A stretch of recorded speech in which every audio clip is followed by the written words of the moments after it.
শাড়ি। বেশিক্ষণ শাড়ি পরে থাকলে যে ভীষণ আনকমফোর্টেবল ফিল হয়। আবার মাও তো পই পই করে বলে দিয়েছে পরে যা পরা পরবে, প্রথম কয়েকদিন যেন শাড়িই পরে থাকে।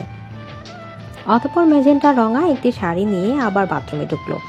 আগে অনুষ্ঠানগুলোতে মাঝে মাঝে শাড়ি পরার কারণে ইশিকার একটু আধটু আইডিয়া আছে শাড়ি পরার ব্যাপারে, তাই পরতে গিয়ে বেশি বেগ পেতে হলো না।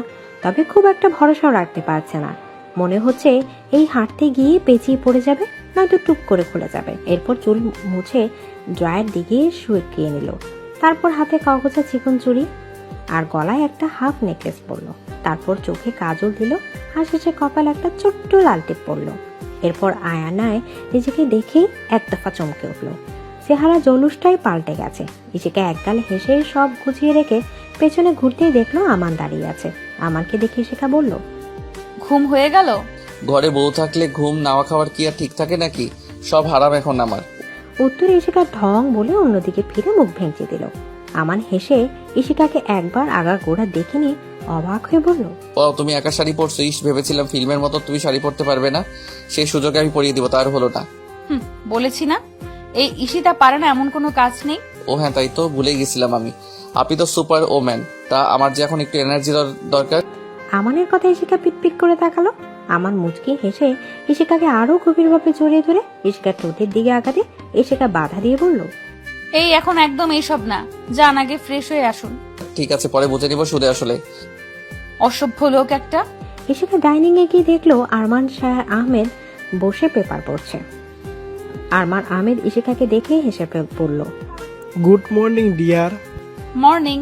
মা কোথায় বাবা? সে তার জায়গায়, মানে কিচেনে। তুমি একা এলে, আমার এখন ওঠেনি। উঠেছে, ফ্রেশ হচ্ছে। আচ্ছা ঠিক আছে, বসে পড়ো তুমি। ব্রেকফাস্ট মনে হয় এতক্ষণে রেডি হয়ে গেছে। না, সবাই আসুক, এখন একটু কিচেনে যাই। আচ্ছা যাও। ইশিকা কিচেনের দিকে গেল, দেখলো রাজিয়া বেগম নিজে ব্রেকফাস্ট বানাচ্ছে। ইশিকা দেখে বলল, আরে উঠে গেছিস আম্মু? আমি এখনই ডাকতে পাঠাতাম তোদের।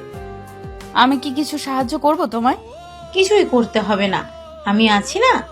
আর যদি খুব মন চায় করতে তাহলে পরে করবি, এখন না। আমান উঠেছে? হ্যাঁ, ফ্রেশ হচ্ছে। আচ্ছা, শাড়ি পরেছিস? আমি তো ভেবেছি একা পরতেই পারবি না। হ্যাঁ, কিন্তু মনে হচ্ছে এই খুলে যাবে, আনইজি লাগছে। আর শাড়ি পরতে হবে না, আগে যেভাবে চলতি এখানেও সেভাবে চলবি, কেউ কিছুই বলবে না। যাক বাবা, বাঁচা গেল। ব্রেকফাস্টের সময় রাজিয়া বেগম ঘোষণার মতো করে সবাইকে জানালেন তিনি ঠিক করেছেন আগামী শুক্রবার বাড়িতে অনুষ্ঠান হবে বৌভাত উপলক্ষে। বিয়েটা ছেলের কথায় আনাড়িভাবে হয়েছে, কিছুই বলেনি। এখন যা হবে সব তার মর্জিতে। এখানে তিনি কোনো কথাই শুনবেন না কারো। শেষমেশ তার সিদ্ধান্তে অটল রইল।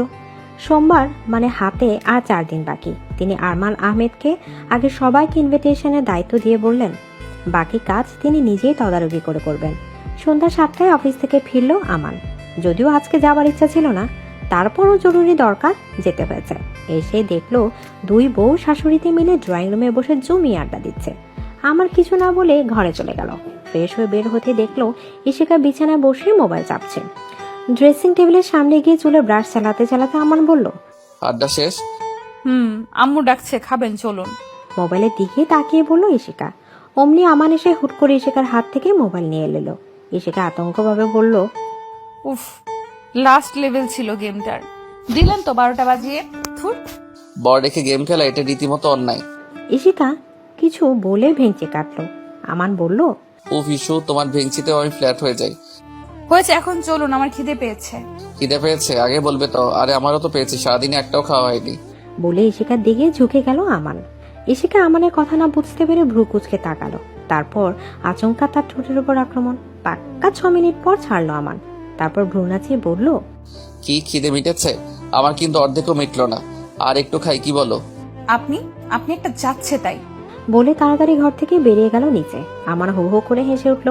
খাওয়া দাওয়ার পর রাতে আমান আধাশোয়া হয়ে ল্যাপটপ নিয়ে ইশিকার কোলে রেখে কাউচে বসে কাজ করছিল, আর ইশিকা আমানের বুকে হেলান দিয়ে আধাশোয়া হয়ে গেম খেলছিল।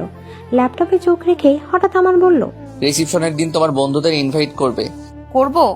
তাই তো বললাম করবে, এন্ড অবভিয়াসলি শোয়েবকে তো অবশ্যই আসতে বলবে। কেন? কেন মানে তোমার বন্ধু না? আর তাছাড়াও